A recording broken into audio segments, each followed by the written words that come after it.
Bonjour tout le monde. C'est un plaisir d'être ici aujourd'hui, malgré que j'aime beaucoup mieux ça dans le mois d'août. Beaucoup plus chaud, beaucoup plus beau. D'abord, j'aimerais remercier M. Laprise pour m'avoir invité. Et deuxièmement, pour m'avoir donné le titre de ma présentation que j'ai changé. Je vais simplement parler des défis. Plusieurs défis qu'on a. Et puis aussi, peut-être répondre à des questions que Rémi avait. Trop de bleuets? C'est ça la question. Elle pense que non. Bon, je vais parler des défis ce matin. Et non seulement c'est les défis d'un marché. Je vais faire... Un gros défi, c'est de faire comprendre le rôle de la Wabana. Lorsqu'on parlait de la canneberge, puis les problèmes de la canneberge, une des grosses raisons, c'est parce qu'ils ne sont pas organisés comme la Wabana, comme le bleuet sauvage. Parler du financement du gouvernement qui devient de plus en plus un défi, très grand défi. Manque d'approvisionnement. On parlait de trop de bleuets, puis depuis les 5-6 dernières années, on a toujours un manque de bleuets sauvages sur le marché. On parle d'un produit surgelé. C'est un défi sur plusieurs marchés.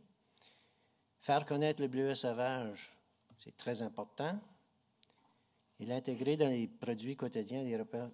En Chine, là, on ne mange pas des bleuets chaque matin. C'est ça nos défis. C'est ça le défi de la Wabana. Parler un petit peu du rôle, c'est faire promotion. Vous avez entendu plusieurs fois parler de la promotion de la consommation du bleuet sauvage, puis on le fait dans plusieurs pays, comme vous le savez. Puis on est un lien entre les producteurs, les transformateurs, les consommateurs, les acheteurs et les gouvernements, les différents paliers gouvernementaux. Et on développe des stratégies. Rémi parlait on a besoin d'un plan d'action, on a besoin d'une stratégie, mais on le fait. On le fait. Et la santé, les bénéfices de santé, on travaille là-dessus aussi. C'est ça la Wabana. C'est un cercle. Producteurs, transformateurs, les clients, les acheteurs et puis la Wabana. On fait un cercle. On travaille ensemble. Transparence, coordination. Les trois mots que Rémi avait à la fin de sa présentation, c'est ça la Wabana.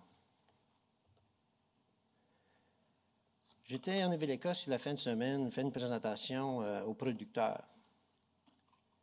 Et le président de l'association,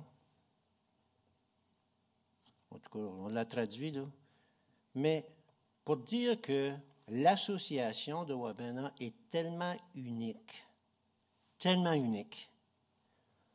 On a les producteurs qui travaillent ensemble. Ça, là, je te dis, ça arrive pas dans la pêche. On a les transformateurs qui travaillent ensemble pour faire de la promotion.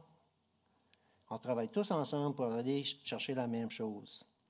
Puis pour vous dire comment bien vu que la Wabana est reconnue, dans les derniers 6 mois, puis je ne le sais pas, c'est parce qu'on a des défis d'argent avec les gouvernements, mais il y a 3 organisations qui sont venues nous demander de leur faire des présentations pour les dire comment qu'on travaille, le secret de la Wabana. Une des associations ou un des groupes, c'est le sirop d'érable, juste pour vous le savez. Financement de la Wabana, je vais aller vite là-dedans. On a de l'argent qui vient des producteurs chaque année, merci beaucoup. On a les transformateurs qui nous donnent un demi-cent la livre de cotisation sur la récolte. On va chercher de l'argent avec le gouvernement. Et on travaille aussi avec Wabana US. On a 2 Wabana, un Canadien et un US. Puis on travaille ensemble. Puis c'est comme un arbre de Noël, si vous voulez. Une demi-cent, le but, l'objectif, c'est d'avoir une demi-cent des producteurs, une demi-cent des transformateurs, et puis on peut aller chercher des des programmes pour faire la promotion internationale. Et juste pour vous montrer, depuis 2006-2007, on a pu aller chercher au-delà de 6 millions de dollars. 6 millions de dollars pour aller faire de la promotion internationale, pour faire exactement ce que Rémi dit, expliquer aux gens c'est quoi le bleuet sauvage du Canada, les bénéfices de santé, pourquoi ils devraient l'utiliser, pourquoi ils devraient l'acheter. En 1981, Rémi parle toujours de la vision. En 1981, les producteurs à l'époque ont découvert des nouvelles techniques de production puis ont augmenté le rendement. Tout excité, mon Dieu, hey, on a beaucoup plus de bleuets, c'est parfait. Mais les gens étaient intelligents assez pour dire, oh, à un moment, là, ça nous prend quelqu'un pour acheter et consommer ce produit-là. Il n'y a pas assez de monde au Canada. On n'a pas assez de monde ici au Québec. Ça fait qu'il faut aller à l'extérieur. On a ciblé l'Europe. Et pourquoi cibler l'Europe? Parce qu'ils mangeaient de la myrtille, de la confiture, toutes les choses qu'on peut faire avec le bleuet sauvage. En 1990, aussi, on a une augmentation toujours de production. On a été en Asie. Le Japon était le premier marché en Asie. Le premier Japonais qui a vu un bleuet, il dit, c'est quoi? C'est quoi je fais avec? Depuis ce temps-là, on sait que le Japon est très important pour nous. En 2015, cette année, on va exporter au-delà à 30 différents pays à travers du monde. On a de la demande, on a toujours de la demande de différents pays, et puis même si c'est une petite demande, on va toujours le fournir. Et pour vous laisser savoir, on fait déjà des études de marché pour le Taïwan cette année, pas pour l'année prochaine, mais l'année d'après, l'année d'après, l'année d'après. On est toujours après regarder 4-5 ans à l'avance. C'est où les nouveaux marchés? Bon, là, je vais parler des différents défis. Et je vais parler... Ça, c'est un défi. 10 minutes. Bleuet sauvage, puis je dis contre le bleuet régulier. Pourquoi qu'on parle du bleuet régulier? Notre agence aux États-Unis a fait un sondage, et puis le sondage a dit, hey, il y a du bleuet sauvage, puis le bleuet régulier. C'est l'autre bleuet, c'est le high bush. Bon. Le défi, c'est d'atteindre le consommateur. Très dispendieux, comme vous le savez, mais on réussit. On réussit toujours. Un autre défi, c'est que les consommateurs sont toujours prêts à acheter du frais, mais le congelé, ils ne pensent jamais au congelé. Ça, c'est un autre défi, mais on a des petits trucs qu'on utilise. Convaincre les acheteurs à payer plus cher pour le bleuet sauvage. Les transformateurs, ils ont un travail qui est très difficile. Mais pour nous aussi, on peut augmenter la demande du consommateur, que le consommateur en veut plus, plus. Parfois, ça aide avec les prix. Recherche santé. C'est important, c'est très important, mais aussi c'est dispendieux. Cette année, notre budget est proche de 500 000 US pour les bénéfices de santé. Comparaison, on va comparer le bleuet sauvage avec le bleuet high bush directement.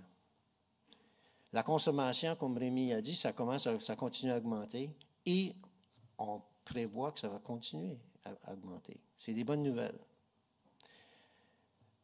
On sauve de l'argent, on prend les sondages des autres, ça nous coûte moins cher. Ce que je voulais vous montrer, c'est qu'en 2004, 15% des clients achetaient du bleuet. En 2013, c'est rendu à 36,6. Ça fait, même là, on voit que c'est une augmentation. Ce qui est important aussi, c'est que je suis certain que vous parlez à n'importe qui, vous parlez du bleuet, ils vont dire hey, c'est bon pour la santé. Ouais, c'est bon pour la santé, mais c'est bon pour quoi? Bon, je ne sais pas, c'est bon pour l'eau, c'est bon. En 2004, ils ont fait un sondage, puis il y a seulement 39,1 % disaient oui, c'est bon pour les yeux ou c'est bon pour le cerveau. Mais en 2013, on est rendu à 84 %. Ça fait le message. Le message, ça prend du temps à sortir aux clients, mais on est là. Puis ça, je mets ça là parce que Wabena était le premier de parler d'antioxydants. On était les premiers. Puis là, aujourd'hui, je suis pas mal certain que vous êtes écœurés avec antioxydants parce qu'on est dans tout. Mais là, on va utiliser un nouveau thème, c'est les phénolèques. Et puis, si vous étiez à Québec, Dr Desjardins avait parlé. C'est ça la nouvelle chose pour nous. Et on est numéro 1 là-dedans aussi. Les défis en Europe, on parle de la myrtille. Les économies plus faibles, c'est comme Rémi a dit, lorsque les économies chutent, là, les gens cherchent à aller cueillir, à faire de l'argent. Ils vont cueillir de la myrtille. Les gens en Europe, ils n'ont pas beaucoup de congélateurs. Mais ça s'en vient, tranquillement, pas vite. Russie, l'Ukraine, on ne sait pas ce qui va se passer là, mais on sait que les exportations en Russie, on ne peut pas le faire du Canada. Ça, je voulais vous montrer qu'en 2007, en 2009, la Wabena, c'est l'année qu'il y avait la crise financière partout, puis on avait beaucoup de bleuets, il y avait beaucoup de canneberges, il y avait beaucoup de produits, il n'y avait pas de prix. En 2009, on a ciblé l'Allemagne. On a fait des exportations en Allemagne. On a augmenté la consommation, puis vous pouvez voir aujourd'hui 357 nouveaux produits avec du bleuet sauvage qui est disponible en Allemagne. Et puis ça aussi, c'est des produits qui sont disponibles. On est dans tout. Le surgelé a augmenté par 3 % d'une année. Ça fait tranquillement pour vite en rentre de ces marchés-là. Défi au Japon, maintenir le momentum puis les nouveaux produits. Au Japon, c'est très spécial, je vais vous dire. Ils sont très excités, ils achètent, ils veulent tout faire. Des nouveaux produits presque chaque jour. C'est un défi. Les confitures, ça, c'est un autre défi. C'est difficile à comprendre qu'au Japon, confiture de fraises et de bleuets sauvages, ça se vend au même prix. Ça se vend au même prix. Les Japonais, c'est comme ça qu'ils font ça. Toutes les confitures au même prix. C'est pas comme nous autres. Il faut essayer de changer les mentalités. Les tarifs, toujours un problème. Moins d'exportation dans les autres pays asiatiques.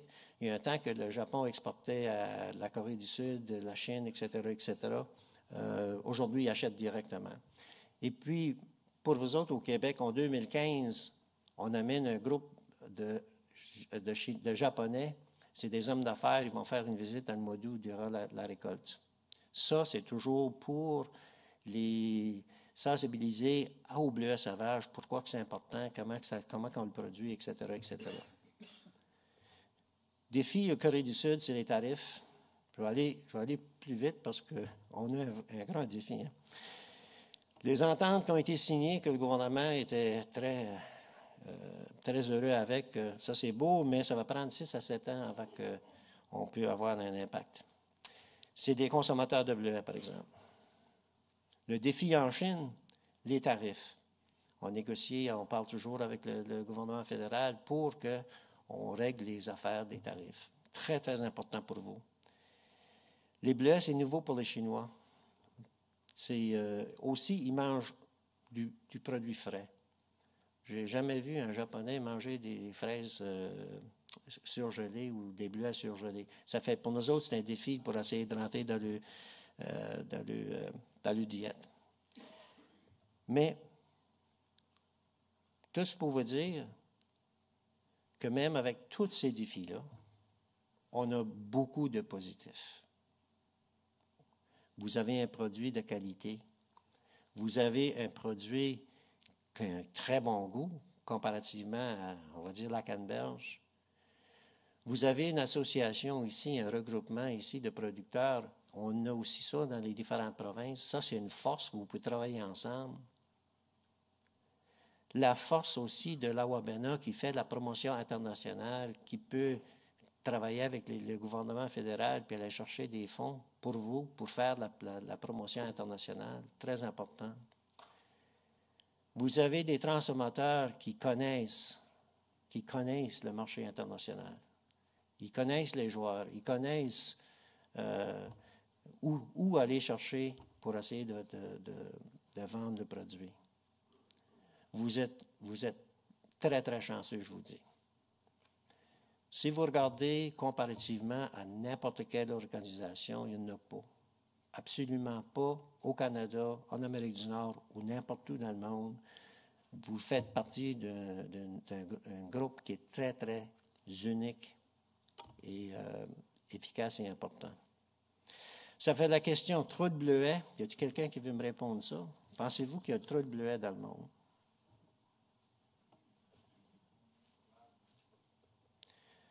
Elle pense que non. Puis c'est un manque de consommateurs, c'est tout ce que c'est. C'est ça le défi. Et puis le défi qu'on a, pour aller chercher ce défi-là, puis trouver une solution, c'est qu'on amène des journalistes de partout à travers du monde pour visiter les champs, pour parler avec vous directement, les producteurs. Cette année, on avait des Chinois ici au Lac-Saint-Jean. On avait aussi des gens de l'Allemagne.